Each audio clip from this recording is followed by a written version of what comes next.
The words didn't sting, not the way he thought they would. I didn't sign up to be a caregiver, that's what he said. Cold, efficient, like reading a script he'd rehearsed in the mirror. I sat there, wheelchair, hospital gown, stitches tight against ruined flesh. One leg gone, and he, perfectly intact, not even a scratch. I want a divorce, he added, almost bored. I smiled, slowly, carefully. Let's tell your parents together. Because I already knew what he didn't. I still had the dashcam footage. We weren't always like this. I met him when I was 24, at a networking event I hadn't even wanted to attend. He was magnetic, confident. His laugh carried across the room and found me like it was looking for me. He called the next day, took me to dinner, took me to bed, took me into a life that felt like security, stability, permanence. My family loved him. His parents adored me. I thought I'd won. But marriages don't break all at once. They erode. Tiny fractures, hairline cracks. Him staying late. Him hiding his phone. Him smiling a little too wide when I asked simple questions. The accident didn't ruin us. It exposed us. The night of the crash plays in my head on loop. Rain, headlights, his voice, sharp, clipped, telling me to stop asking about his late meetings. The car swerved, too sudden, too sharp. Metal screamed, glass shattered. I woke in blood and smoke. He was outside the car, already dialing. Calm, detached. And when I reached for him, he didn't reach back. Later, the doctors told me they couldn't save the leg. Later still, he told me he couldn't save the marriage. What he didn't know was that my dashcam never stopped recording. I watched it in the hospital at 2 a.m., alone in the dark. It caught everything. His hands on the wheel, his deliberate yank, the way he muttered under his breath. That should do it. He didn't know I heard, didn't know the car's mic picked it up. It wasn't an accident, it was strategy. Because disabled wives don't look good on the arm of ambitious men. I didn't cry, I didn't scream. I planned. 3 weeks of silence. I let him think I was weak, helpless, beaten.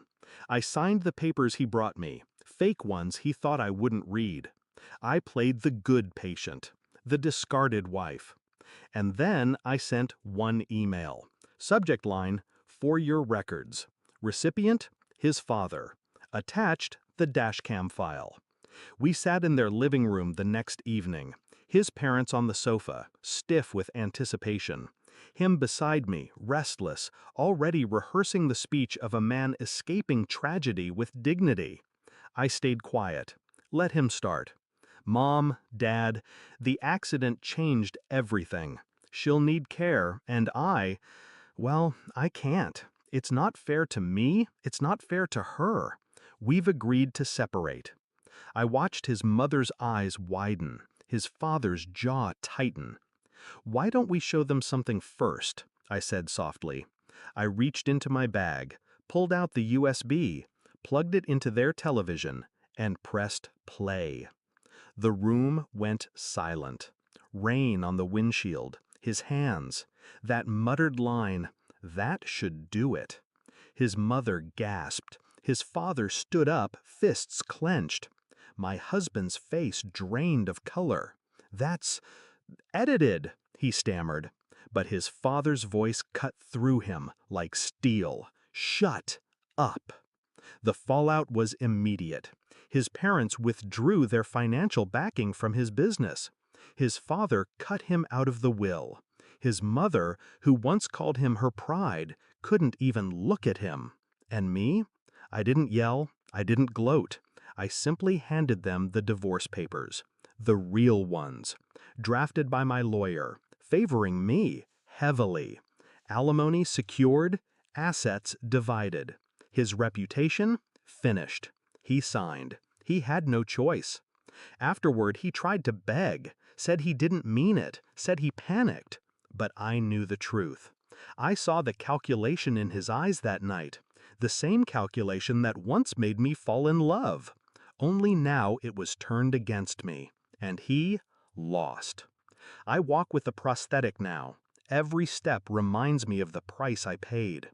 But it also reminds me of what I took back: freedom, power, justice. He thought he'd leave me broken. Instead, I left him exposed. People ask me if revenge healed me. It didn't. Healing is different. But revenge gave me something else: control. And when I see him now, alone, diminished, stripped of the empire he built on lies, I don't feel pity. I feel clarity. Because in the end, the leg wasn't the only thing I lost that night. I also lost the illusion that he ever loved me. And once that illusion died, I was unstoppable. I didn't sign up to be his victim, but he signed his own sentence the moment he tried to make me one. And I made sure the world watched him fall.